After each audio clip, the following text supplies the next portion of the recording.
Alright, welcome to TPP, Season 3, Episode 7, with our guest, Catch Up Gaming. Welcome to the semi-transparent background removal. She's disappearing. She's not disappearing in real life. She's just moving around because, technology, the way it is. But yeah. Alright, so we start our podcast with kind of like an introduction. So, Catch Up kind of give us a 401 introduction, who you are, where people can find you, what you usually stream, anything we don't know about you that you're willing to share. Ooh. Oh, fair. Okay, hi everyone. I am Catch Up Gaming, but you can call me Catch Up for short. I stream mainly on Twitch, and I stream a whole host of games. And the premise of it is sort of I wanted to catch up on the games that I missed between like 2011 and now. Because I just wasn't gaming as much due to life stuff, which you can go into if you want to. But yeah, so the whole point is for me to revisit old games, try them out, play any current new games that are really interesting. And yeah, I think that's really pretty much it. That's me summed up. You can catch me on Twitch. You guys definitely have I guess what do you call it? Your branding is very on par with also the word catch up, the condiment. Yep. So if you ever see her online looking for the condiment bottle, that would be Catch Up Gaming. So that kind of explains the fact that like people come with different usernames. So that's interesting to see that you wanted to catch up on gaming that you missed. And then, when did you start streaming? Out of curiosity, you started streaming that you weren't on PC for a while, right? So you were just on. Yeah, I started in like 2021, but it was kind of patchy because I was on Gishi, who I think you've had before on his PlayStation. I was streaming on there for a while, and then like I moved, had a bit of a break, got a PC, and then I've been quite consistent, I would say, from like last year, August time on my PC. So primarily nice. PC gaming now. Yeah. Nice, that's the way to do it these days. Is PC game because everything's on PC more or less now these days. But yeah. All right. But yeah, so just updates. So this is just for a date standpoint for people who are listening. It's July 27th, so it's the middle of the summer. So updates of things. Faye, what have you been up to? Again, typical answer she's gonna give. Go ahead. Yes, playing a lot of 14 as per usual. Also, like it's summertime, so Texas summer means melting. Also, we got hit by a hurricane this month, so that knocked me offline like a week. Half my friends didn't have power for that entire time, so still kind of like recuperating from that. Because, dude, when it is 100 degrees outside and you don't have air conditioning, it is exhausting. Heat makes you so tired. And I feel like I'm still catching up on sleep. Oh, wow. That's true. Everyone okay that you know? All of my friends are okay. I'm going to be honest. Not everyone was okay. So, if you want to know more about that, you can just read about, like, Houston hurricane. I'm sure there are multiple news articles that go into details, but the electricity company here, as with every electricity company in Texas, was not up to standard or ready for the task. They actually didn't that happen last time with Texas too when it got really cold? That was the freeze, yeah. That happened. That was statewide. This one, because the hurricane only hit the coast, it was really just like Houston and like the small towns surrounding us. I actually think the small towns were a little bit better off because, when you have the smaller towns, they have less things to worry about trying to get online, whereas like Houston has so many people and so many places were offline. But, like a week before the hurricane hit, the electricity company actually pulled the outage map off of their website. I don't mean, it's not working, or, they pulled it off a week before? No, they actually removed the URL. You could not physically get to it. It's a bit weird, isn't it? It's so weird. So people were using the Whataburger app, which is like I don't think it's over in the UK. I don't even know if it's up north, but it's basically just a really popular fast food chain that started in Texas. So they're freaking everywhere. They're almost as populous as McDonald's.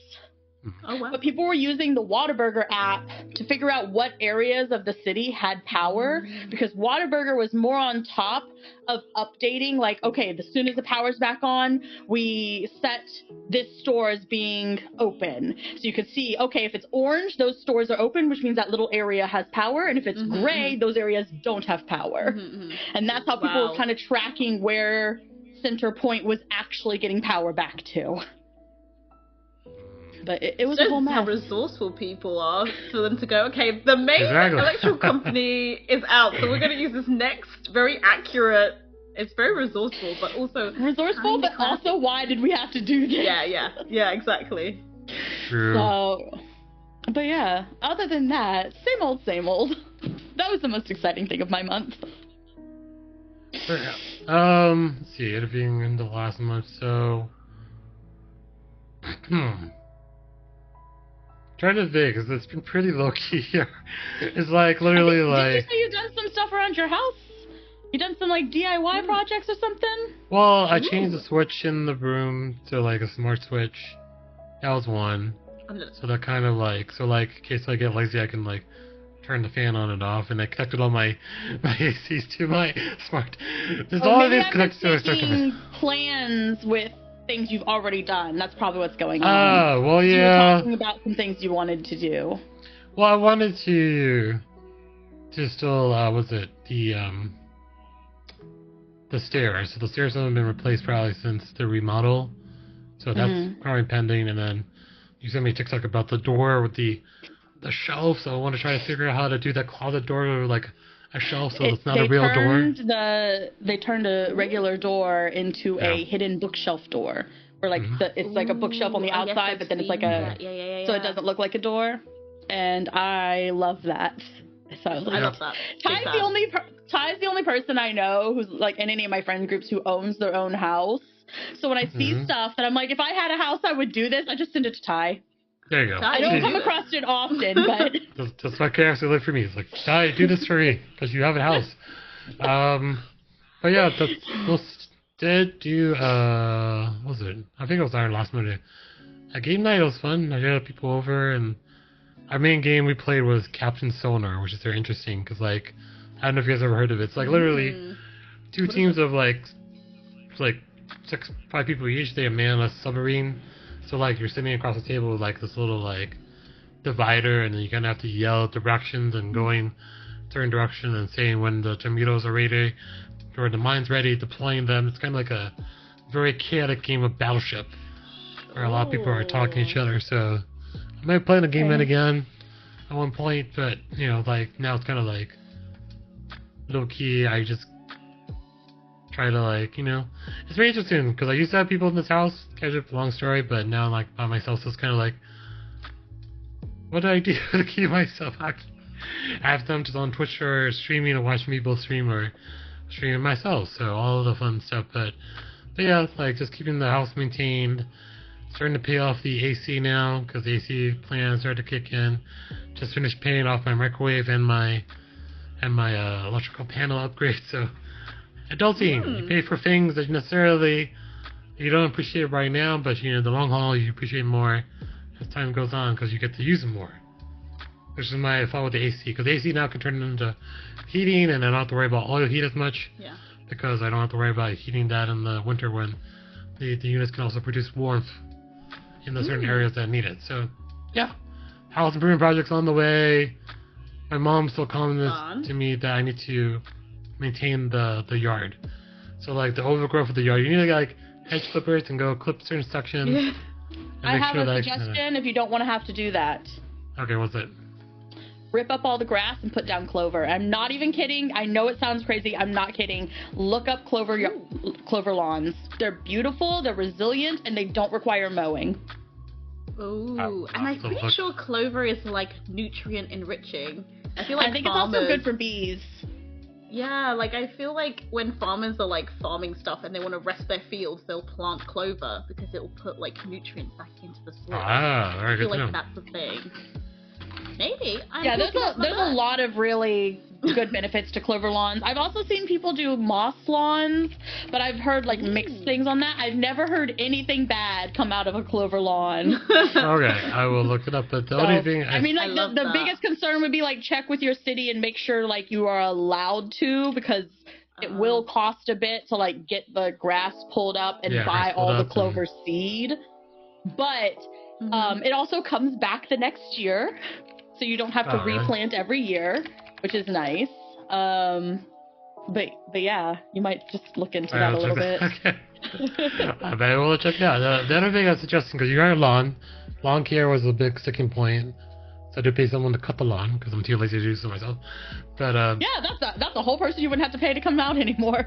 Yeah, the clover lawns look stunning. I can confirm. You confirm? Okay. He's like, I just did a Google and I agree. Did a Google search and I agree. All right. But yeah, I think it's just like typical house stuff. So like maintaining the house and like make sure I cleaned up after myself, because it's only me. I can't complain to anyone else that I make a mess. I gotta clean it up. So it's one of those things.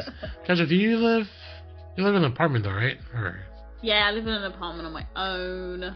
Yeah. Yeah, sure. But it's like, I guess it's similar, but like not the garden. I think the not to deal with like a yard.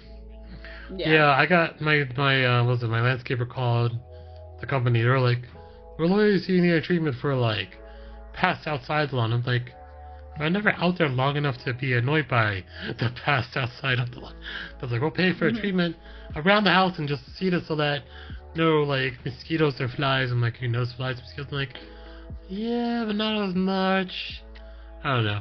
But the one funny thing, one of my people over, the brother-in-law came out and I was like, you know, you have bats. I'm like, yes. That was a sticking point when I moved in. The bats have like made nests in the attic, so I had to pay to get them out of the attic. Little sky puppies. I know. But they do fly around outside because of the area. No, bats are great. Don't get rid of them. Bats are wonderful. You don't even understand how lucky you are, because everyone treats them like a pest. They eat mosquitoes. They eat spiders. They're great. They're so precious. I love bats. Bats are wonderful. They are very cute. Oh, well, I have sealed the attic. Half the time they're not interested in you. Yeah. Well, not letting them in your house is understandable.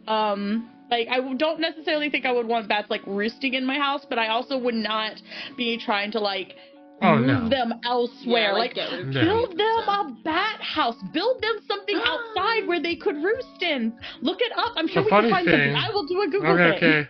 Well, the funny thing is that's a duplex, right? Googling already. We're Googling. We sealed, like, this first half of the house on this side, but they're like, well, if your neighbor doesn't do it, they're going to go over there. I'm like, okay, that's fine with me. So they're probably roosting on the other side of the building, because like the way it's designed, there's a duplex, so we share like a wall with a neighbor, but they have their own roof and their own attic on their side, so they could be roosting in their attic. You never know. But yeah, they're so cute. We looked up bats now too. I confirm bat houses are also very cute. Oh, bat house scares kids. You confirm. There you go. Yeah, so we know clover yards and bat houses for everyone listening on the podcast. I love that we're agreeing on so much. This is my new best friend. There you go. Alright, so that's kind of the update. Alright, so moving to the topic. So the topic was conspiracy theories, but we're kind of just doing like a one-off, because pop culture-wise, there's a movie that is coming out soon for the conspiracy theory that we're going to talk about is the moon landing. So so back where Apollo 11 launched, was a big race to the moon, they wanted to kind of cover it. So let's take a look. I have it up so I can pull it up. It's going to pop on my stream right below me, right there. But we'll take a pause on the background music so everyone, and then let's kind of pull it up and see. Ooh, I'm super intrigued. Hey, Joe. Eating cold? Miss, you're on fire. It's very original. No, I do not want to stop, drop, and roll with you. No, your book is on fire. Oh my God. Alcohol and flames, they like each other. Cold days. Kelly Jones. Public support for the moon mission is rock bottom. Every day, something is breaking. And we're dead. Again. Yeah, we're blowing up. The the space program is a bloated mess. NASA need a marketing specialist, and you are the very best. Excuse me? What are you doing here? I tracked you down because I felt we had a connection. What? I'm joking. I work here now to sell the moon. NASA's not something that you sell with a jingle and a slogan. When I'm done, those men are going to be bigger than the Beatles.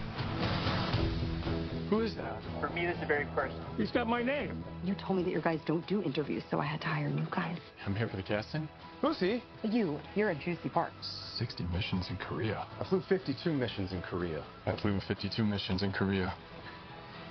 How's that? What? The whole world will be watching. We can't afford to lose to the Russians. We need to shoot backup version of the moon landing. You mean to fake it? No one can ever know what we're doing. I cannot accept that. They will shoot you. What is my budget? Oh, boy. I know a lot more about the moon than I know about you.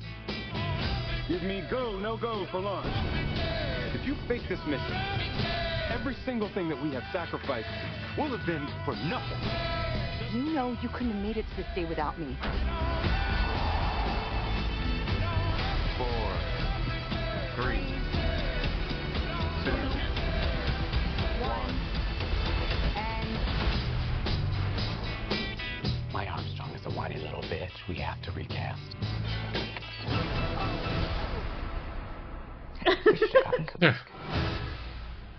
Alright, so that's the trailer. Let me get it off the screen once again.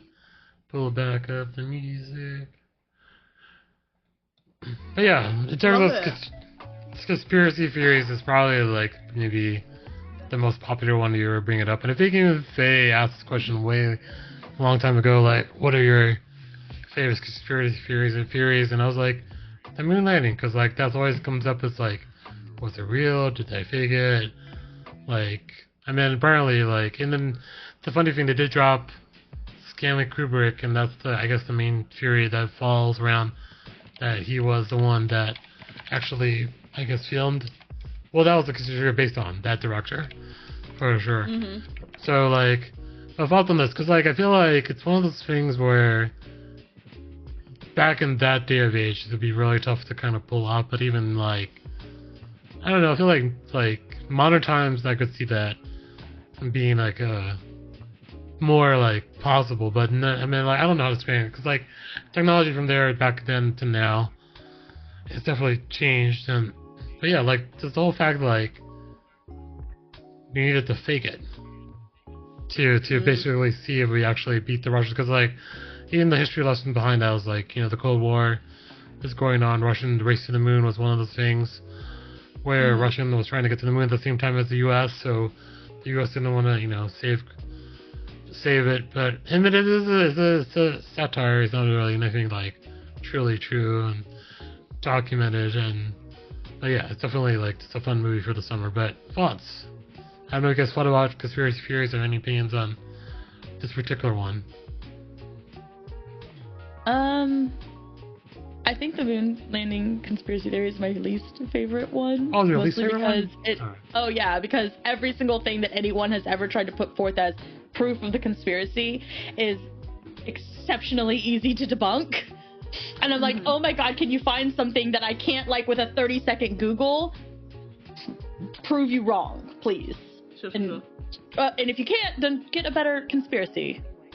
Yeah. Because I'm not going to say conspiracies aren't great at times, and there's even been times when conspiracies have been proven right.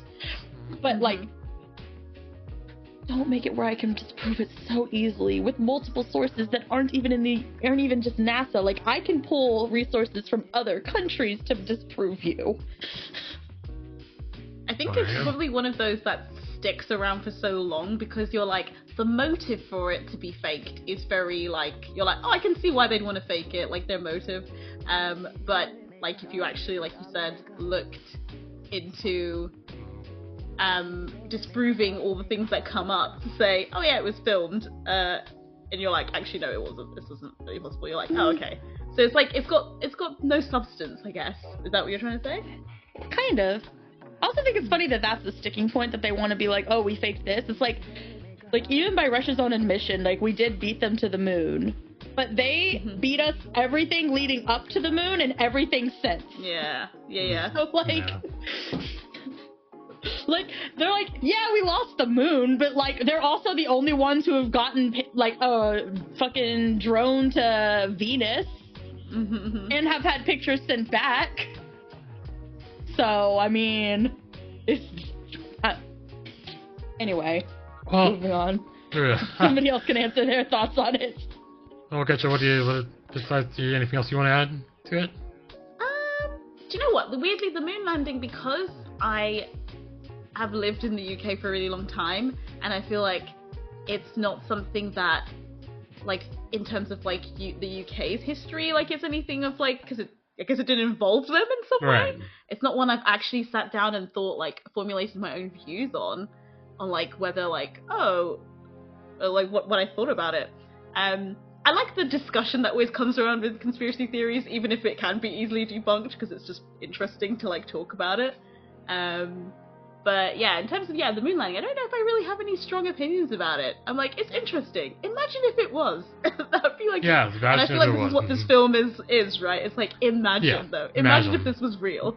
Pretty satire. I mean, like, there's no way to prove it per se, but it's just like, it's just a fun watch, because I feel like when you say conspiracy theories, it's probably one of the most prevalent ones that pops out in everyone's mind, because that's the first thing that comes to my mind too. Like, but I feel like even in that time, in that age, like, it also brings up a point of, like, marketing, because I feel like if it wasn't televised, if it wasn't, like, widely shown, if it wasn't, like, pumped up, or, like, I feel like marketing is always so very crucial in a lot of things. So, like, this is probably why, like, they pumped it up so much that, like, we need this to be, successful, and then we need to, like, the satire is, like, backup plan in case you can't. But yeah, there's a lot of been videos on things where it can prove it or not prove it, or debunked, or certain things where, like, a lot of things have come up over the ages.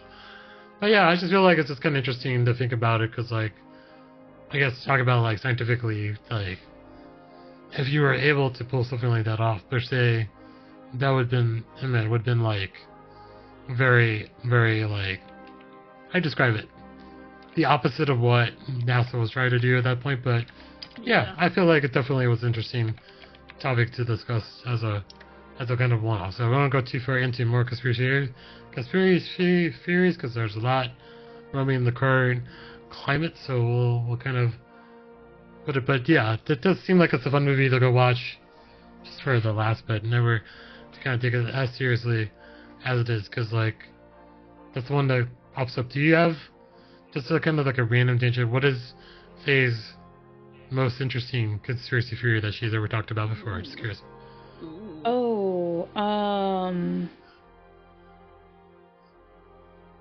That's a tough one. One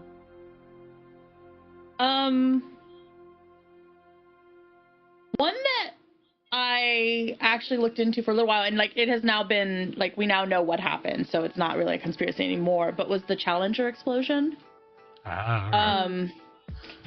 So I don't know if y'all remember anything about that. It was a little bit before my time, but, like, I remember them showing us footage of it when I was in middle school science class.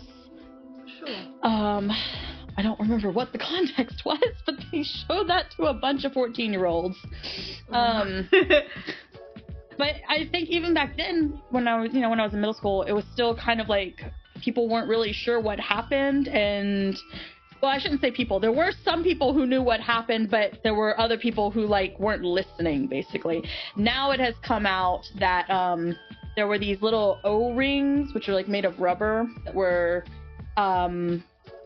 inserted in specific spots where, like, in the fuel line, I believe.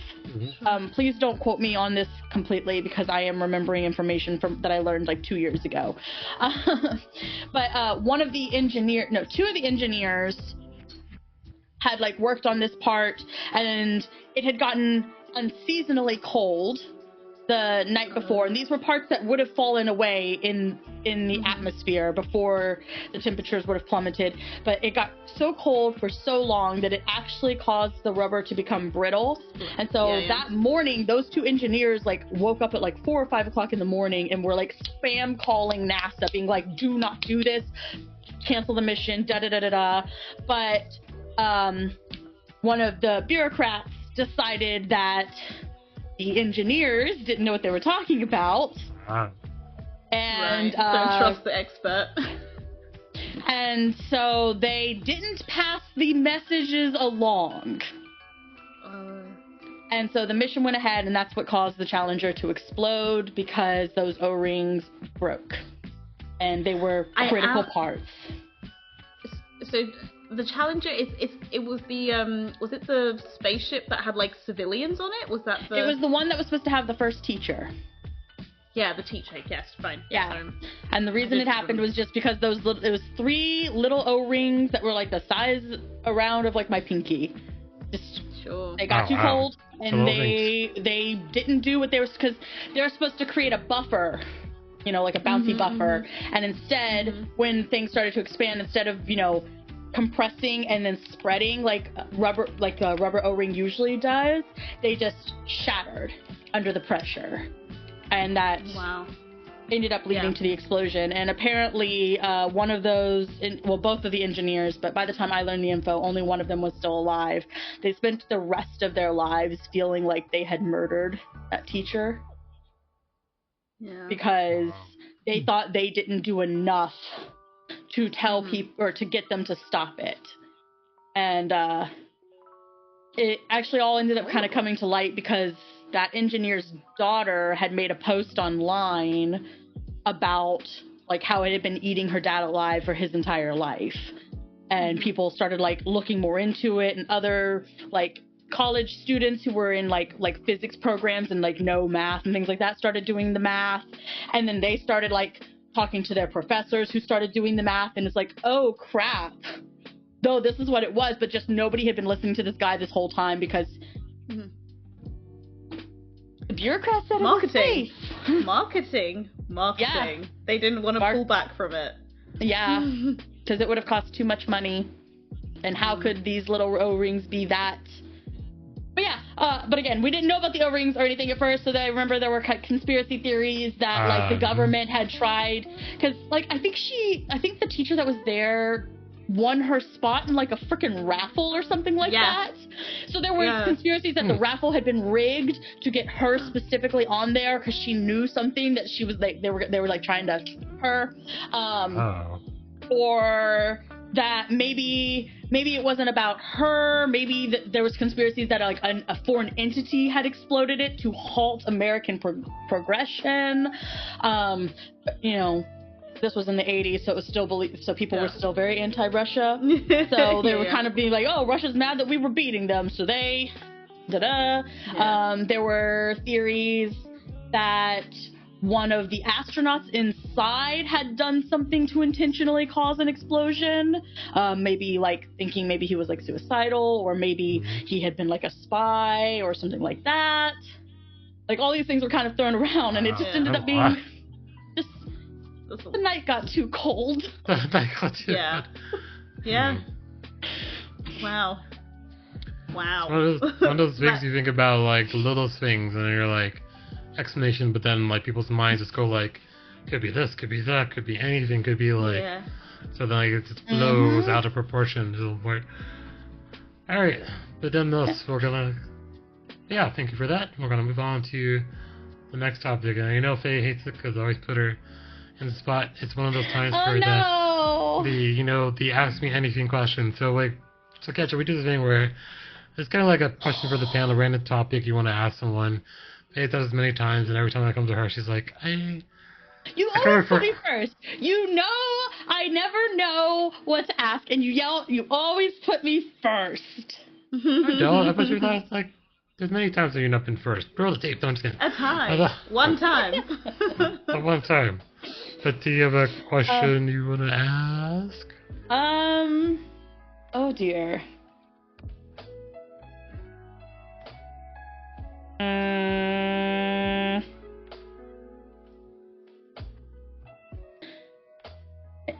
No, I don't know yet. How you go? Oh my god. Alright, let's see. Don't put me first ever. You put you first ever, it's always plan. It's always a bad plan. Anytime you think I'll put Faye first, immediately that voice in the back of your head should be like, no. No. Just no. Let's see. So I've been looking at board games recently. I just want to say, let's ask this, because I know you guys are big. I know Ketchup's at D&D and I guess board games type, and Faye is also into board games too, but what was your favorite memory from the board game that you played with friends? Like, was it something like funny, something competitive, something that you did where it's kind of unexpected? Do you have one of those kind of memories surrounding like one of your favorite board games you played, or like to play a lot with your friends? Oh my gosh, what a great question. Do you need a minute? Because I immediately have an answer. Oh, there you go. Yeah, go, Faye, come on. Inspire me. So, have y'all ever played, well, I think Ty has, but Ketchup, have you ever played Betrayal at House on the Hill? Yes, I've got it. I bought it last year. Great game. It's amazing. Okay, so one of the scenarios, the person who ends up being a traitor gets to summon a big, like, fuck you dragon.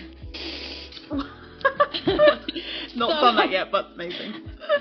So, the person who ended up being the traitor, like, you know how, like, before the haunt happens, you can lose stats, but you can't die. You get, like, stuck, like, one stat above the death. So he had somehow, because this person has the worst luck of anybody I have ever met in my life, managed to lower all of his stats to right above the skull. Wow. In the beginning. It was honestly a thing of beauty. And then also he had an item which was like a potion that you have to, like, you roll it to see what the effect of the potion's going to be. Sure. So he summons the dragon and we're all like, crap, we're gonna die. He's still alive and there's a dragon. We are so screwed. And then he's like, and then I'm gonna roll to drink this potion. And he had to roll literally anything that wasn't a double zero. And for anyone who's listening in and doesn't know what betrayal is, it has special dice that have two sides that have 2s on it, 2 sides that have 1s on it, and 2 sides that have a 0 on it. Yeah. So he had to roll 2 dice, and he needed it to not be a double 0. Anything else was a positive. Immediately rolls double 0, dies. Oh no! And ruined any chance of him being able to win the game. Oh, wow. Oh no! Did the dragon also just go? The dragon could kill us, but it couldn't do the win condition. Sure. He had to do the win condition. That's why his character remains alive. So him dying just ended his ability to win the game. Like, all he could have done was kill us. But we were already halfway to our win condition because we needed to just have an item. But he had the other item, so he needed to not die also to keep us from getting the second item we needed. So all we needed to get to was the room he died in, pick up the item, and then we're done. We're out. And we're out. Like, we didn't even play out. He's like, no, I quit. It's like the dumbest luck. He was guaranteed double to win, zeros. And then just tried to gamble and just immediately murders himself. It was beautiful. Oh my gosh. Wow. Love that. Poetic justice. It is indeed.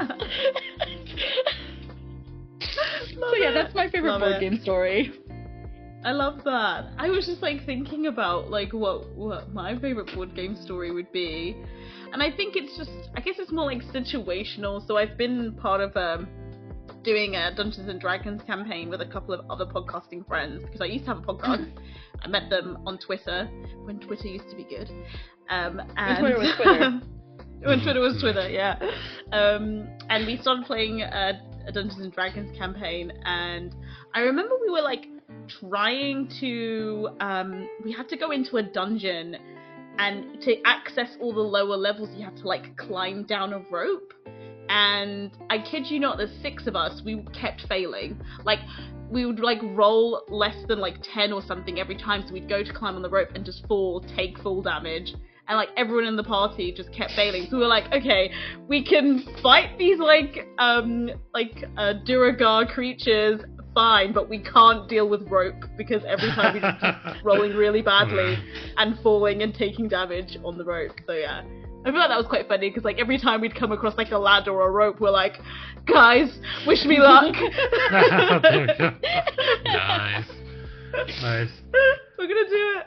Yeah. The only time I had one that kind of sticks out of my memory was we were playing Magic the Gathering. And I don't know why I recorded it, because I think I recorded it on video. But it was like, my one friend has this really, he's like, I have this epic move plan.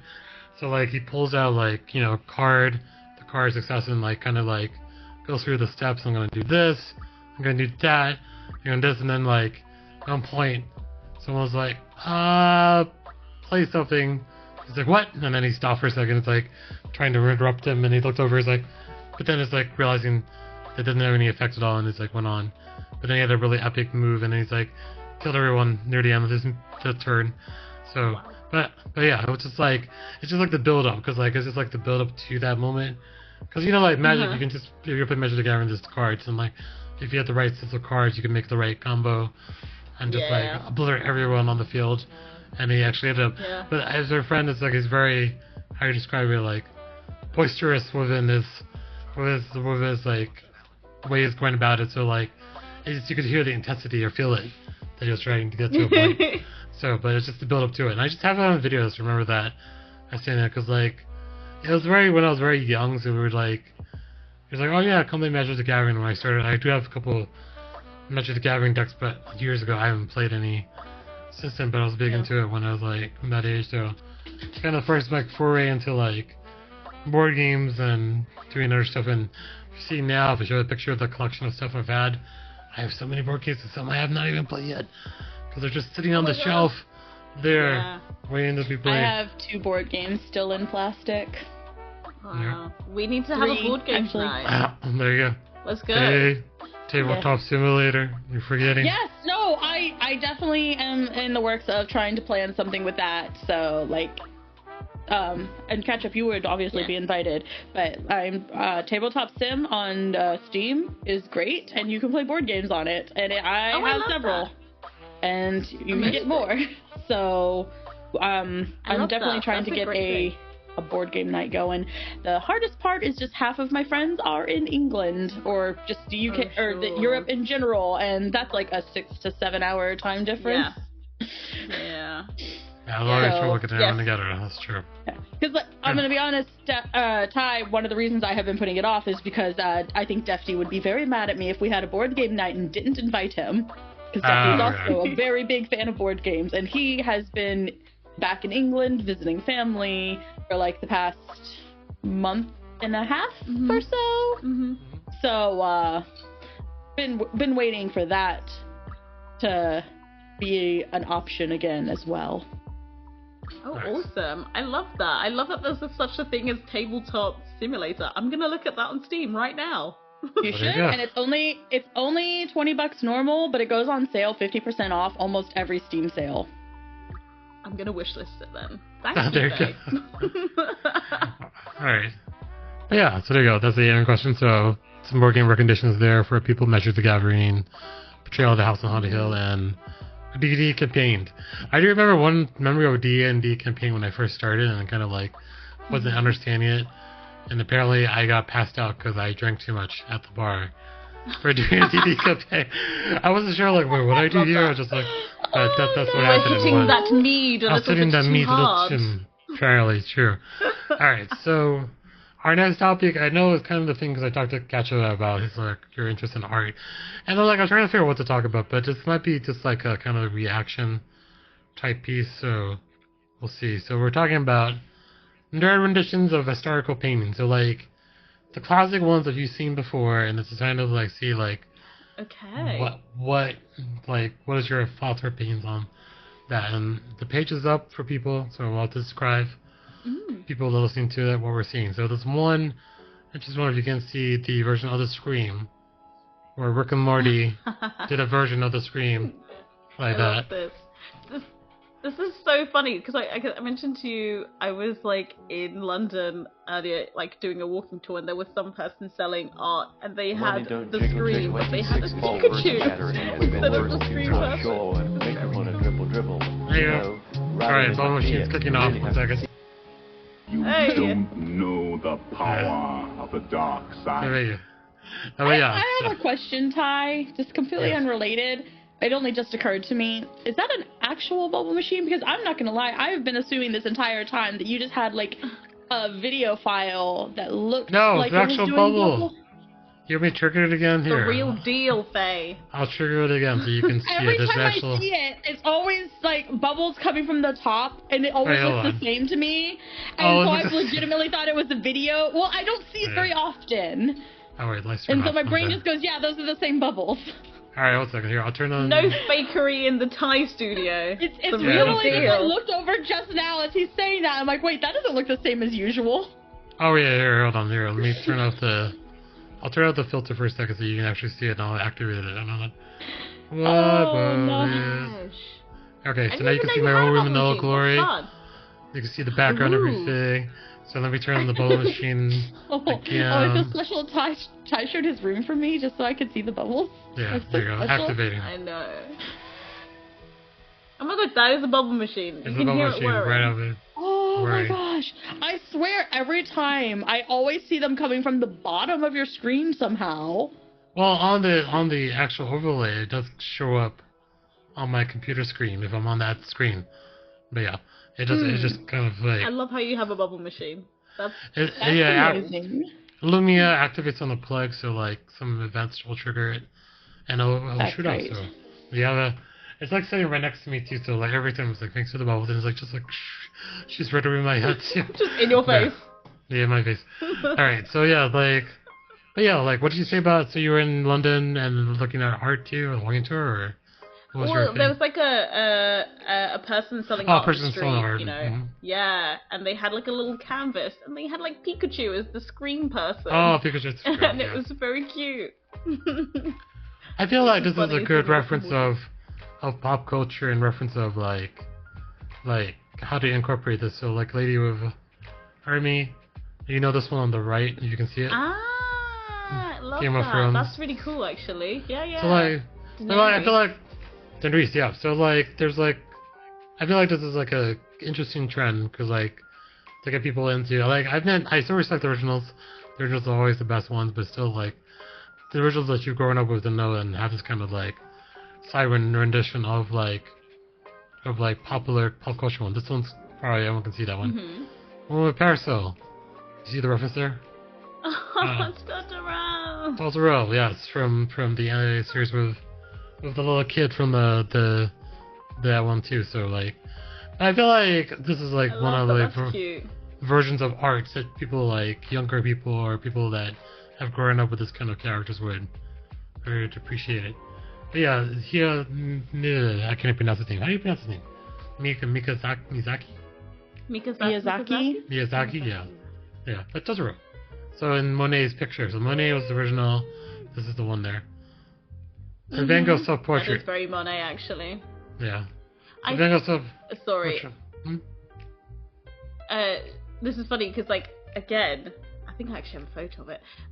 There was a painting on the wall that was done in Van Gogh's self-portrait, but it was William Shakespeare. It was kind of cool because we were close to the Shakespeare's Globe. That was very cool as well.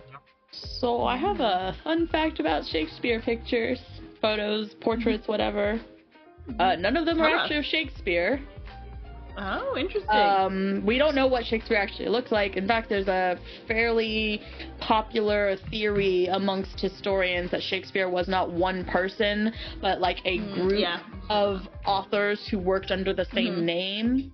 Yeah. But the portrait that we know of as Shakespeare was, I believe, the lover of the artist.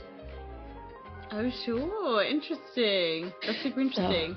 It's interesting because, like, it's interesting that they wouldn't know how he looks like because when I was, like, on this tour, his brother is buried really close to Shakespeare's Globe. So you're like, oh, that's interesting that they wouldn't know how he would look like if they knew his brother. So yeah, that's super interesting. He's like, buried in a interesting church. Anywho, that's super But interesting. yeah, then also a portrait like Willie from The Simpsons. I mean, I guess it's somewhat just the facial hair, but it's an interesting take. Girl with the pearl earring. Marge Simpsons with the pearl necklace. So like, I feel like just like going through this is kind of like, I guess, classical art kind of getting admonishment. I don't know, like some art exhibits that go into, I feel like art has become more, I guess, abstract to people. Some people have to like kind of like really picture what is going on here. Because I've been going to a museum one time just looking like, this is art though, but I guess to each their own. There's like different opinions of what art can be, and this is kind of like the pop culture opinion that we kind of talk about in here. That is like the art style. But yeah. And this one's very classic because Pokemon you can put in anything. So that's cute. I like that. So like the Chat Noir poster. I'm gonna go for some more of these. Again, Pokemon related. The base with 15 flowers. To the Mississippi Pokemon. Napoleon crossing the Alps to a version of how would you say Super Mario. The funny thing about this one, if you look at it closely, it's like almost in the same style. It's like so it's interesting. Mario looks like real, like rather than like he doesn't look like the sort of cartoony version of him. Yep. I don't know. I like that they put him on a dinosaur. Yeah. I think maybe you'll see like a dinosaur. Yoshi, right? Yeah. And maybe you'll see like a dinosaur. Can I zoom in a little more? Hold on. Maybe the pictures are not zooming. Oh, there you go. There you go. I can see a little better. But yeah, so she's like a dinosaur. I bet this is the actual design, so like this one also is interesting. Which is so portrait of his daughter, but you know, it's the anime, Sailor Moon. So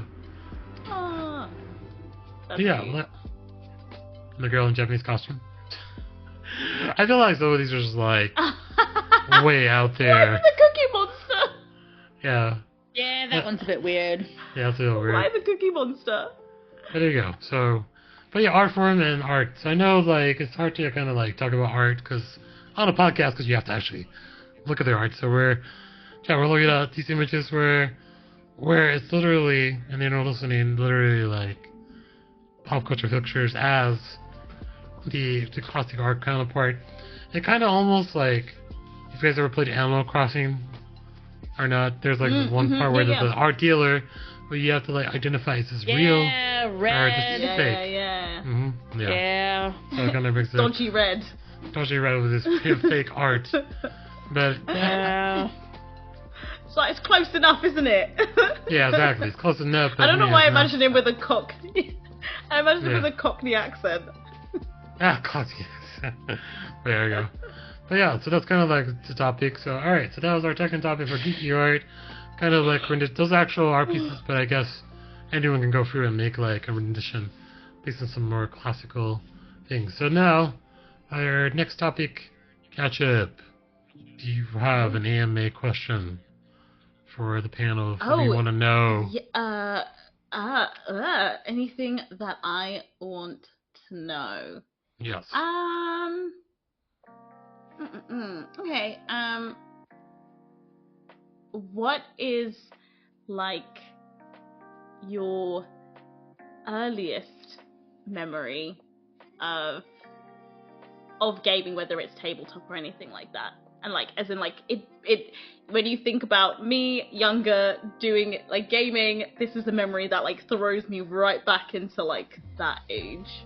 What would that be? That's a good one. I feel like I can answer it. My Nintendo. So like the first Nintendo I got when I was in came over from Australia to, actually no, technically I did have the one in Australia, but if you've ever been in Australia, the plugs are different, so we couldn't really bring it over. Cause like, but I think the first game I did have when I got to the US as a big memory is like the Nintendo soccer game, and also the volleyball game. The Super was volleyball, Spike Volleyball. The reason why it was such a memory because Nintendo's used to be 2-player, right? So then the first introduction to this technology, they introduced this thing called kind of like a satellite thing for 4 players where you plugged in 4. So that's the first time where you could play 4 people rather than 2. So then that was like the first foray into reading, and then you had to plug the adapter into the 2 slot, and the little device had a battery power, and you plugged in 4 controllers, and then you could play with 4 people. Just back in the day where Nintendo used to be 2 players, and then you could play with 4. That was my earliest memory. But to kind of tag along to like one memory, it's kind of interesting, and like from a kid's standpoint, I wouldn't understand how it worked, but there was a game that was very popular. It was Top Gun, like back when the movie came out the first time. And like there was a game, yeah. So there's one scene where you have to refuel the plane, where it was like literally, if you think about it, like in the modern day and age, where planes would need to refuel in the air, they would have like a pipe come down for refueling into the fuel lodge of the plane that's there. So like the reason why it was like, now I could probably do it, but like back then it was like, how do I get this to go down? Because when you press up, it would go the other way. It's like opposite, based on just like inversion. So like every time we played that game, we also ended up playing. My uncle was there, and my uncle loved that part. So it was like he skipped in, and like he understood like it was backwards, and like got it and every time. So I was just amazed. Your uncle's just like, you're welcome. Yeah. Oh, I do have one memory. Walks away, exactly. I do have one memory also pre-Nintendo, and it was like back on when PCs were like, where games were like on floppy disk back in the day with the big 5.5 floppy. It was Teenage Mutant Ninja Turtles. That was like the first real good game we started playing, where my friend had it, but I never had it back at my house. My mom, who was like a big like played this game called Digger, which was like a bulldozer where you bulldoze around and like monster things would chase you, and like she got really good at that. But I was like, yeah, it's monsters. Like you're just like bulldozing underground and clearing paths and everything. Sorry, I have many like early memories of video games during those times because it's very interesting. But Faye, it's all coming. I've opened up the floodgates. You opened the floodgates. Yeah. Amazing. I just want to ask one thought. Sorry, with the Top Gun game, was the volleyball scene in there the most random scene to ever be in a game? I was like, did you get to play volleyball? It's more of just like the airplane fighting scenes. I think I don't think volleyball's in there now. Yeah. Robbed. You were robbed.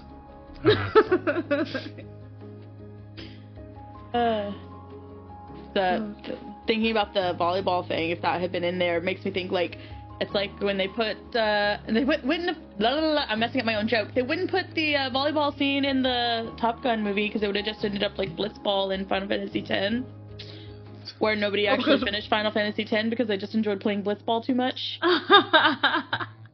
Was that like a little side? Yeah, it was just a side little mini thing you could do where you basically, it was a made up sport for the game, kind of similar to soccer.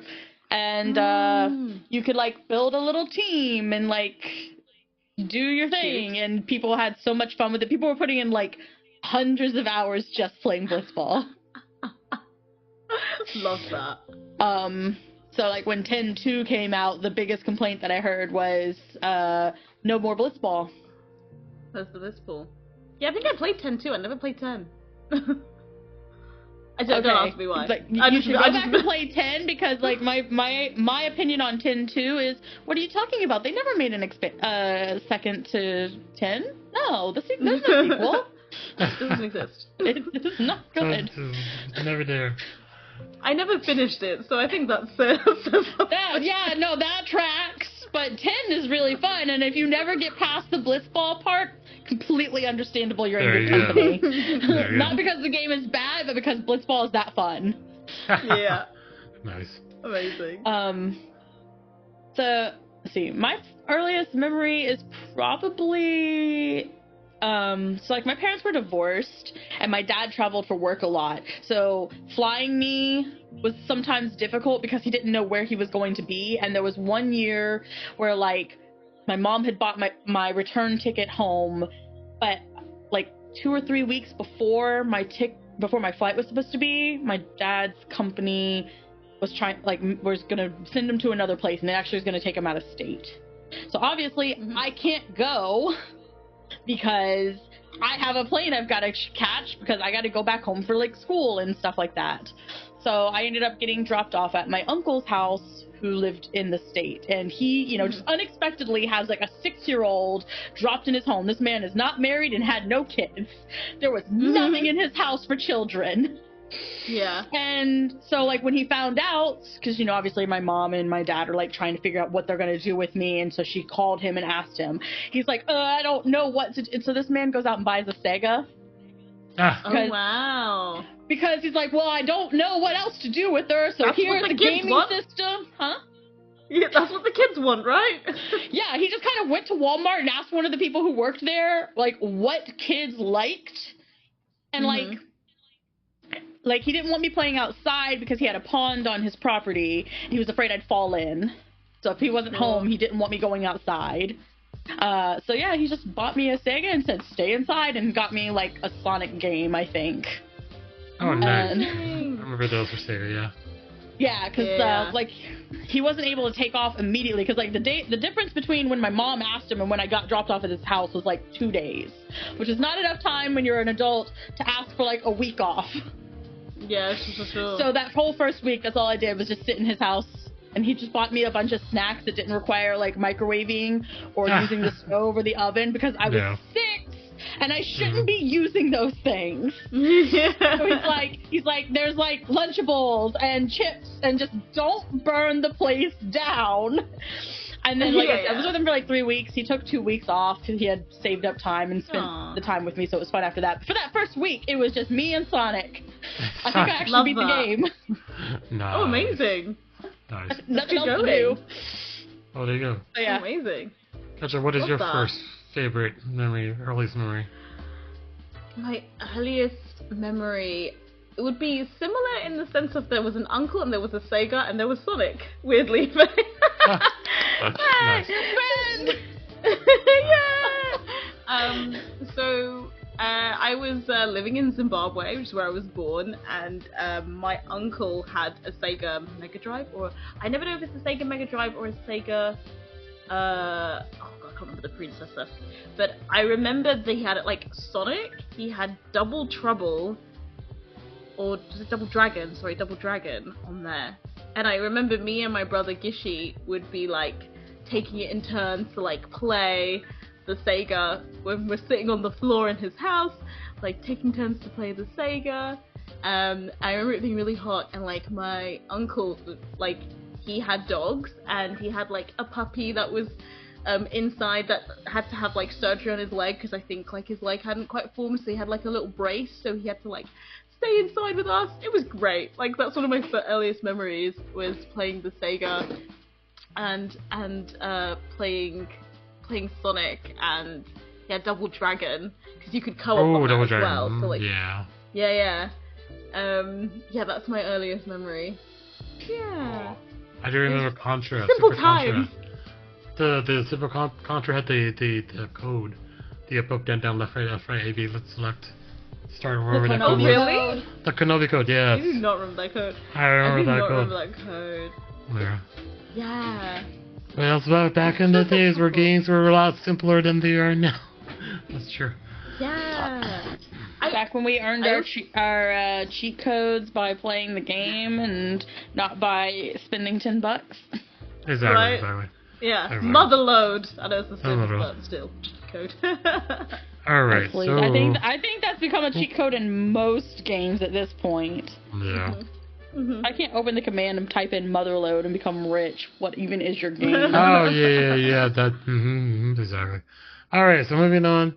So we're doing we're gonna do kind of a science quiz here. So I don't know if you guys should chance to take a look at it. It's only a science fact or fiction. So is it true or is it not? So pulling up on my screen, I'll go read it out. Okay, first fact. I'll make it a little bigger because I can't see it on my OBS display as well again. Alright. Some spiders have 6 legs rather than 8. I'm going to say false on that. Oh, I thought one of the requirements to be considered an arachnid was 8 legs. We have conflict already. Oh, okay, so you say this is true. I can't work in these conditions, I'm joking. No! Alright. I weirdly feel like it's got we something to gotta do with, answer. I thought it was to do with their We'll know at the body end. structure. I thought it was to do with their body structure that made them an arachnid, rather than the number of their legs. So I feel like there are 6-legged spiders. Because, like, here's the thing, like, I know there are things that look like spiders that are not spiders, but your average everyday person would call them a spider. In fact, like, for example, most things that people call daddy long legs are not spiders. Also, there's, like, multiple things that people look at it and go, that's daddy long legs. And it's, like, different types of spiders, but some of them aren't even spiders. And I think... Compelling points. My brain is telling me that the reason some of them aren't considered spiders is because they don't have the right amount of legs. Oh, okay. Interesting. So Ty, you gotta decide. Oh. Two compelling Ty gets to be the tiebreaker. Could be the tiebreaker? Hey! Okay. So spiders have 6 legs rather than 8. Yeah, I mean, it's a compelling point. I think you're right. I think there's a lot of misidentification. But for So some reason, I feel like it's something to do with their bodies. So you don't think they should not have? So that's not true? I think that them having 6 legs precludes them from being an arachnid, and Ketchup thinks that there are in fact spiders that only have 6 legs. In my opinion, unless some child or something pulled 2 of them off, that would not make them an arachnid. Okay, so... Yep. Alright, Go correct. for it. You're the tiebreaker. Yep, I said false, so... Correct, all spiders have 8 legs, although sometimes they may appear to have more because of the length of specialized appendages called... I don't know how to pronounce that word, but calyrae? Insects, on the other hand, only have 6 legs. Yeah. So you're right. Smashed it, Faye. Boom. There you go. Alright. Days are getting longer over time. Oh. Days are getting longer over time? It's by rotation? I feel like that's true. Based on this rotation. That's false. You think so? Because our days get longer as it goes towards summer and then shorter as it goes towards winter? Or are they saying the entire amount of time that's in a day, like, period, like, because we have, it's like, a full day is like 24 hours and some change. I think it's... It's like 0.04 hours. Isn't the reason why we have daylight savings time? Because, like, if we didn't have it... Yeah, because every day is technically 24 hours and some change, so every 4 years we add in an extra day. You count all of the and change over the course of 4 years, you have an extra 24 hours. If you're saying, like, days are getting longer over time, it's saying it's taking us longer to orbit around the sun, right? Nope, that would be a year. It's taking us longer to spin. Taking us longer to spin. Okay. Yeah, like, why would that happen? Which makes me think, like, that's what I mean. Like, why would any of that change, right? Why would it take us longer? If the rotation of the Earth is slowing down, but I haven't heard anything coming out of the science community. I haven't heard of anything like that. I agree. Alright, so down. I don't think that's false. I'm false? Really hung up on because we start getting shorter again towards winter, that is false. Ooh, I just got stuck on that. But that would be daylight, wouldn't it? Right? If they were talking about the change that we get from the year, that would be daylight rather than the day. Yeah, like the wording is very vague. Nope. Yeah. False. It's not correct. It's true. Oh, it's true. Days are gradually getting longer. The rotation of the Earth is slowing slightly over time. The increase is about 1.4 milliseconds every 100 years. Wow. Okay. Oh, yep. So, yes. It is. Yeah, I can figure out the ads about the pre-roll. So, how's our plane? Well, the guys Twitch land, but it should be done in about another 45 seconds. Oh, we'll talk about this one. The Great Wall of China is visible from space. Oh god, you hear this a lot, but I've never looked up to be like, is it actually possible? One of the I great think it's wonders of false. the world. Yeah. I think it's false. I don't think it's any I more don't think visible it from space than any other man-made structure. Yeah, structure. I Yeah, don't think if you're, because I'm thinking of like pictures that I've seen come out of NASA, like the big blue or marble and things like that, and I feel like there's nothing there that like you could literally like, unless you were really looking for it and like zoomed in on the photo, maybe you'd see the line, but I just Makes don't. sense. I feel like that's a myth.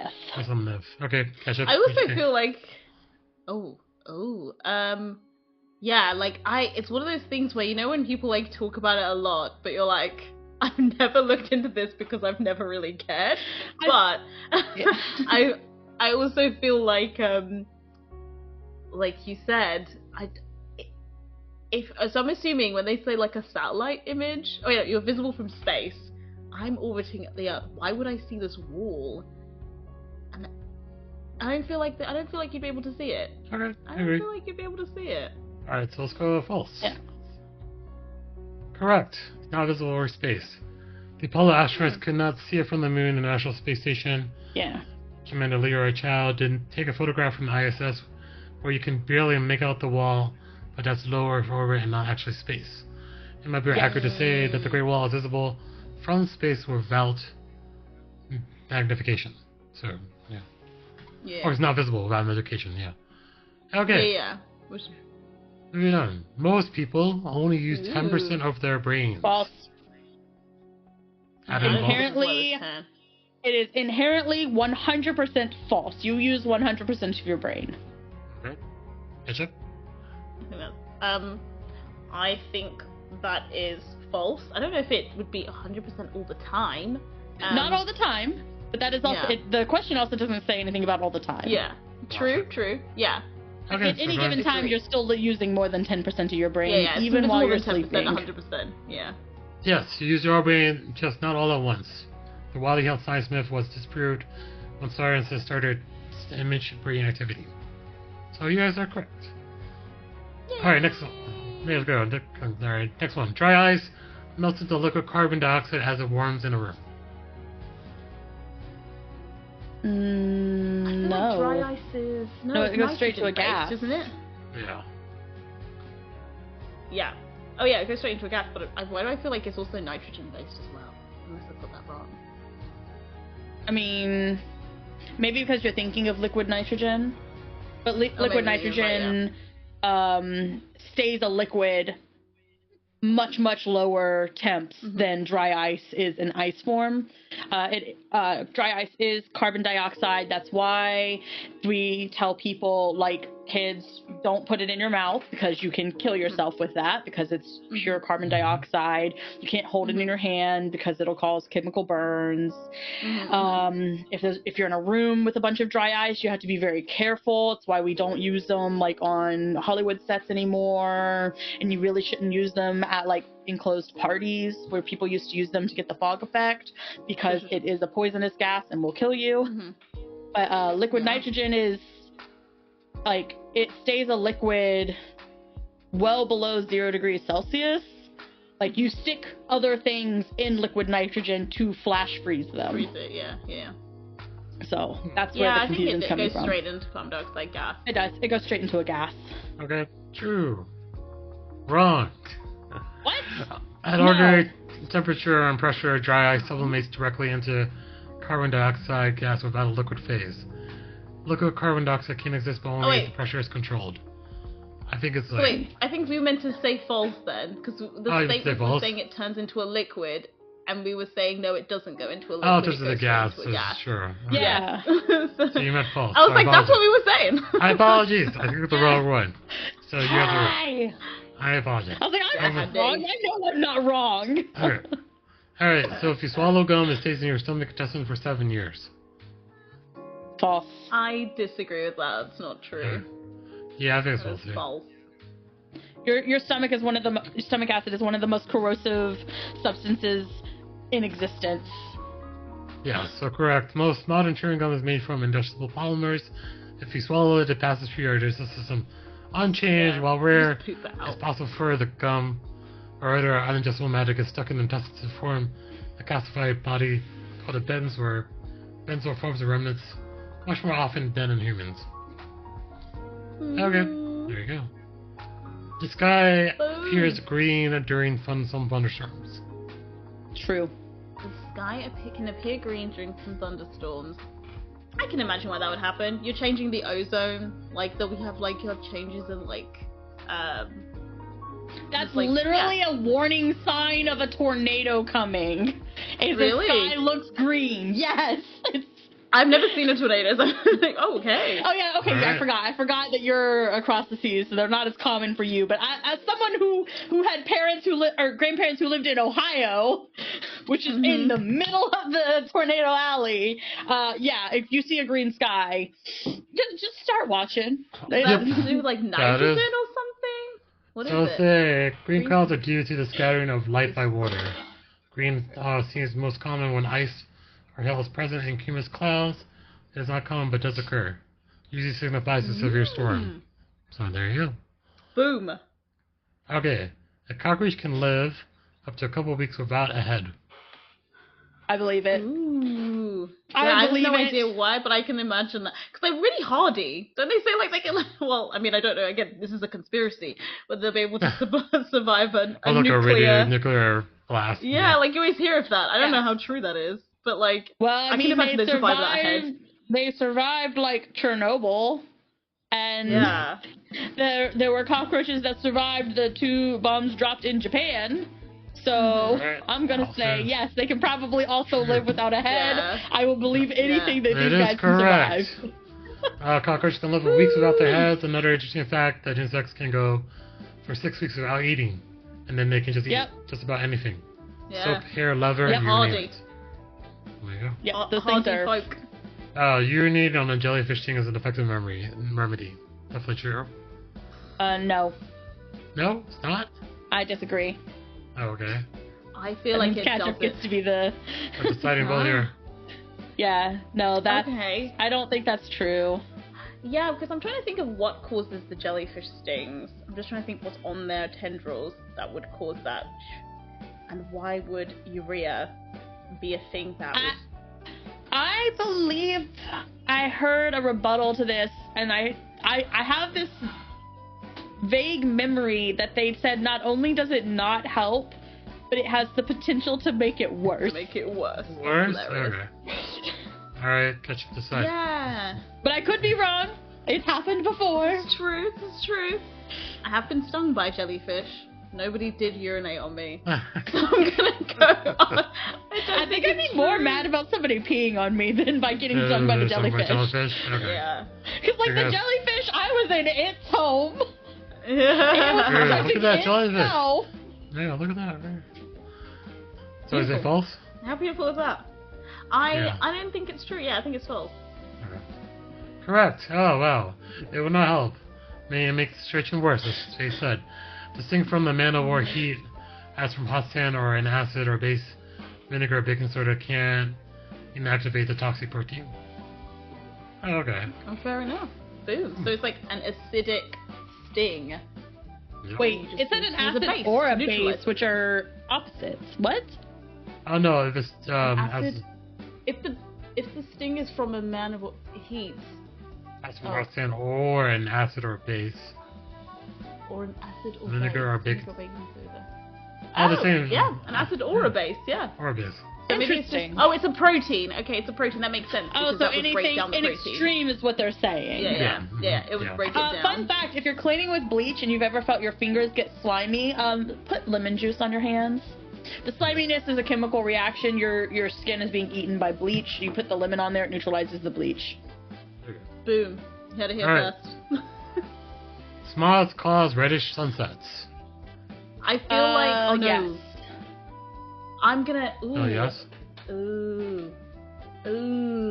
Imagine if you're in the. I disagree with this because we recently had one like last year, but it wasn't from smog. It was from sand being blown from I want to say North Africa there was the sandstorm that went across all London and things, and that made it red. But we always have smog, and it's never red. That's why I'm going, I don't know if that's true. Just based off my life experience. I'm not super strong in this conviction. I've never lived anywhere that had a smog problem. I had felt so. Particles in small scatter light, which can cause sunrises. So true. Can cause sunrises, making them appear more red. Fair. So it's true. All right. Oh wait, we got only 70%. Well, maybe we got 80. more than one of them. We got 80. Misclicked. How many questions were there? Were they 10? Yeah. 10, so it would have been 80% probably. Okay, we got 80%, yeah. There you go. Congrats. Taking back my chin. Take it back, audience. Alright. Now we're back to Faye, because Faye's got 2-6. Yeah, we're back to me. No, I have a question now, though. Oh, that's the question now. All right, go. I do. Okay, I want to know. This is probably going to be such a weird question, and it's so likely that I'm the only one who does this, so I'm kind of outing myself here. But do y'all collect anything that if somebody saw you collected it, they would think you were interested in a particular hobby, but you actually have no interest in the hobby? For example, I collect dice. I collect so many dice, and I have a dice tower. You would think I play D&D, and I've never played a single day in my life. Oh, I love that. I'm just a dice gremlin. No. That's a good question. What do I collect? What do I collect? Yeah, same. What do I collect? It's very possible that I'm outing myself here. What do I collect? That's a good question. I don't know. Like, it would be like.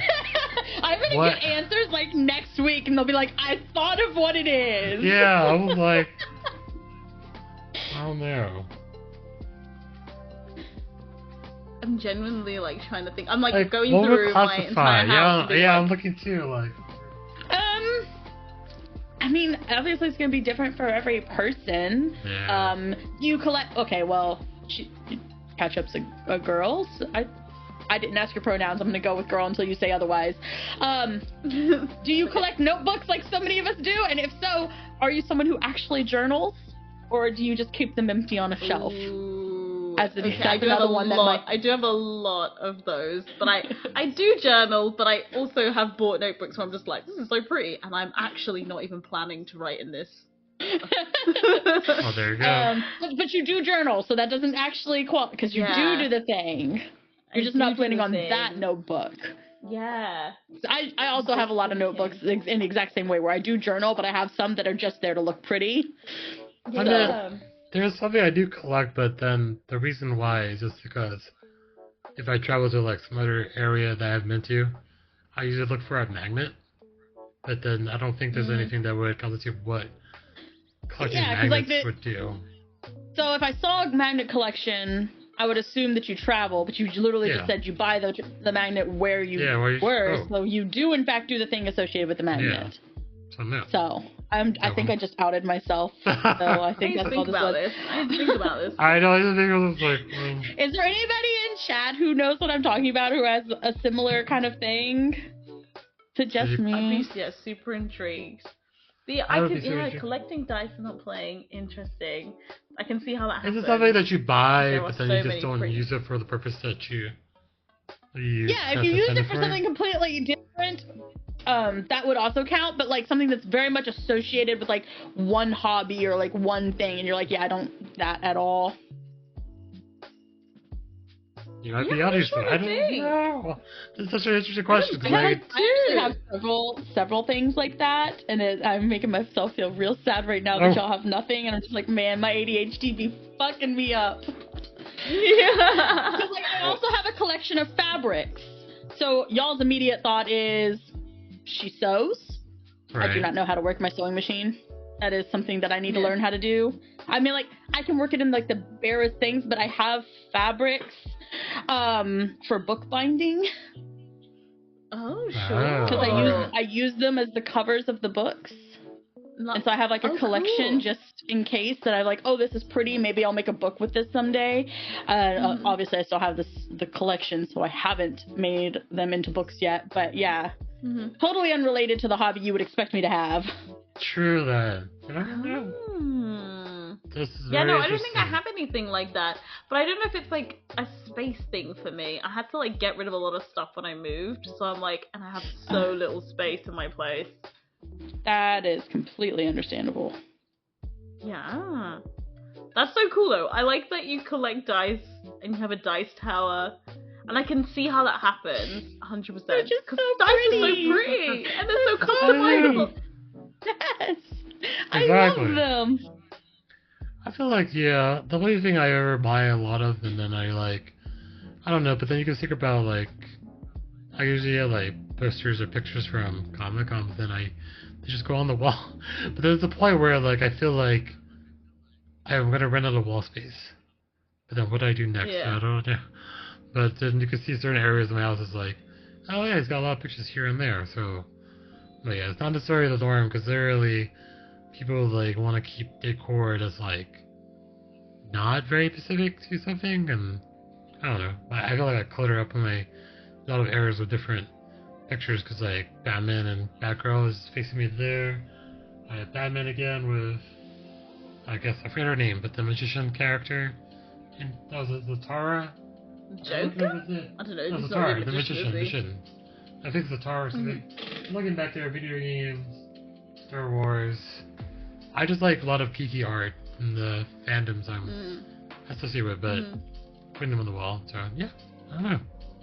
I have to think of this more. I'll get back to you like a week later. Be like, oh yeah. Like in a week, I'm gonna get DMs from both of you being like, I figured out what the answer to the question is. Exactly. Yes. I definitely, actually no, do you know what, I did used to do this a lot, and then I had to, like, when I moved, like I said, I was like, I have to stop doing this. I, like, keep a lot of, like, glass jars and glass containers. Like, I'll find a really cool glass, like, jar, or, like, if it's, like, a bottle, and I'm like, ooh, I'll keep this. I don't know what the hell I'm gonna do with this, but it's a cute glass container. Yeah. Like, you might, like, maybe you finish, like, a really cool, I don't know, could be like a rum or something, and the glass is in the shape of like a skull, and you're like, this is really cool, I don't know what I'm going to do with this, I have no plans for this, but I'm going to keep the glass. So that's something I used to do. Yeah. Alright. Okay, you're doubled up now, so let's go into what we call the fake segment. So whatever fixation that Faye has gone on, and then I'm assuming it's going to be still similar to last month's one, because we're continuing.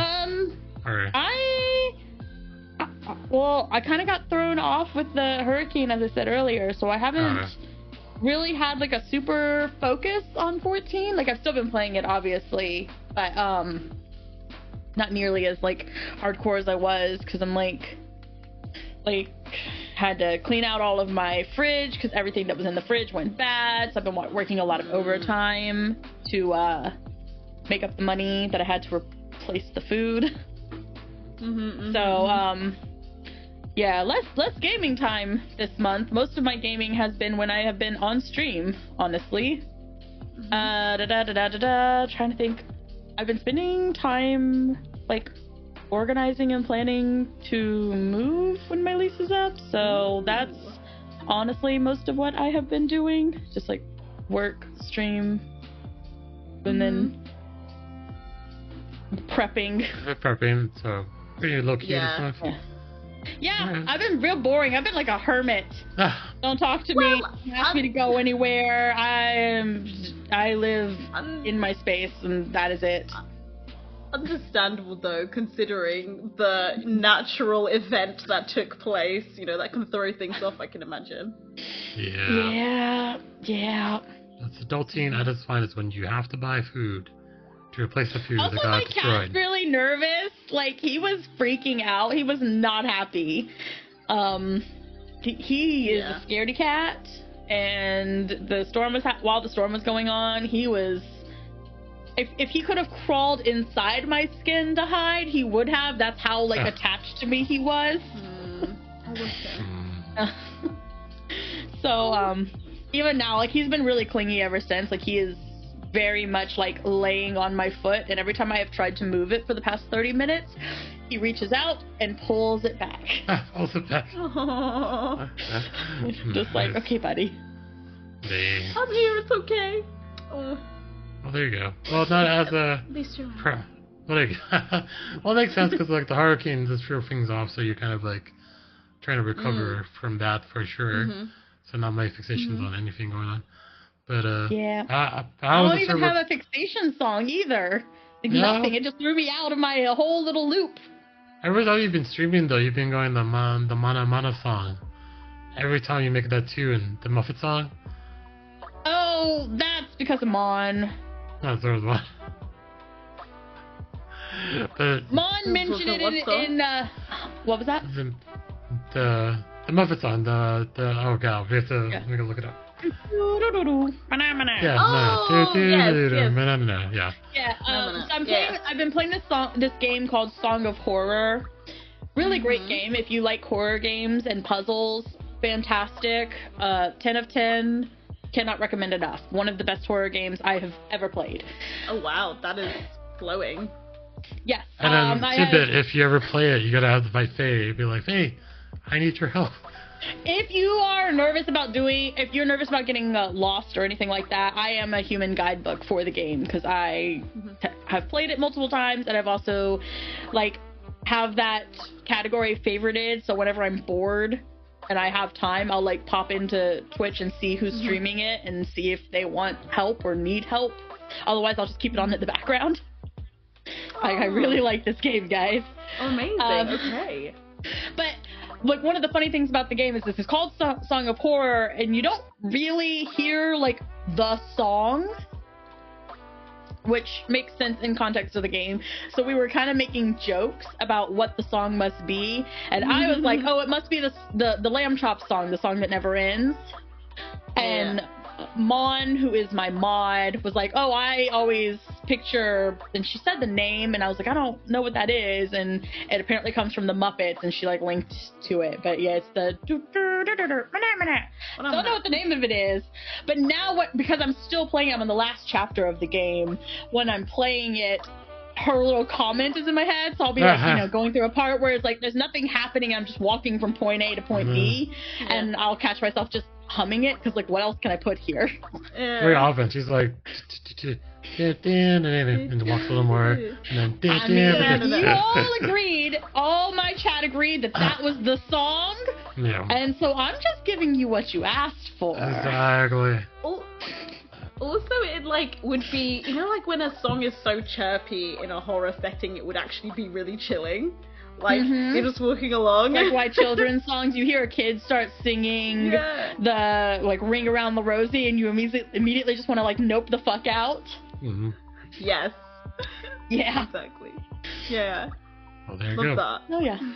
There you go. So it's a very short fixation. Hopefully next month Faye will be like, I'm back on something.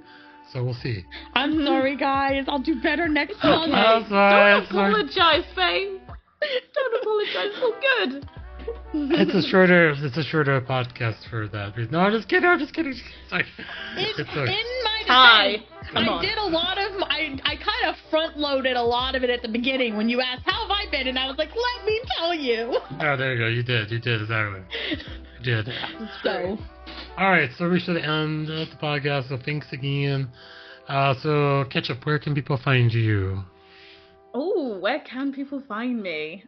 So you can find me at ketchupgaming_ to keep it spicy. Every time I searched the other day, I was like, Ketchup Gaming. Wait, there's something missing here. This is not the right one. And I kept looking. I was like, underscore at the end. I'm not gonna lie. The reason I have an underscore in my name is because somebody who does not stream apparently has my name without the underscore. Yeah, and I'm real salty about it.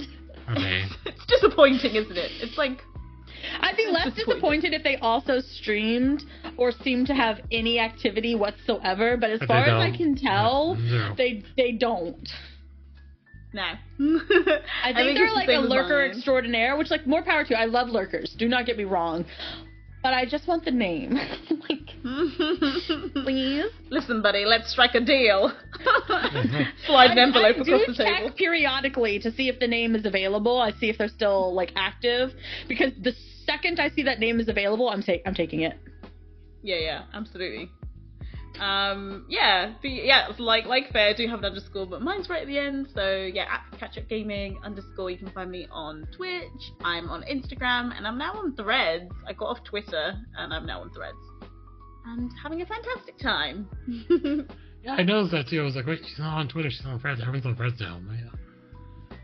All right. Yeah, I've been noticing that too. Like, I haven't been on Twitter since it stopped being Twitter. But yeah, like in the past week, I've been hearing everybody being like, Threads. Is it any better? Like, real question, is it any better? I feel like it has better vibes, and I think the algorithm can like home you into the better vibes a lot quicker. But yeah, like, I mean, you gotta, I feel like with any platform, you've just gotta take from it what you will. I don't think it'll ever be perfect, but it's a good time at the moment. Oh, there you go. Okay. There you go. All right, well, thanks for being here. Thanks, you guys. We're going to end it here. Thank you. We're going to applaud also to the podcast. Thank you. So make sure you catch us. We're going to be posting this. Will be on YouTube, be on Spotify. Make sure you check out the links if you want to catch a replay of the podcast.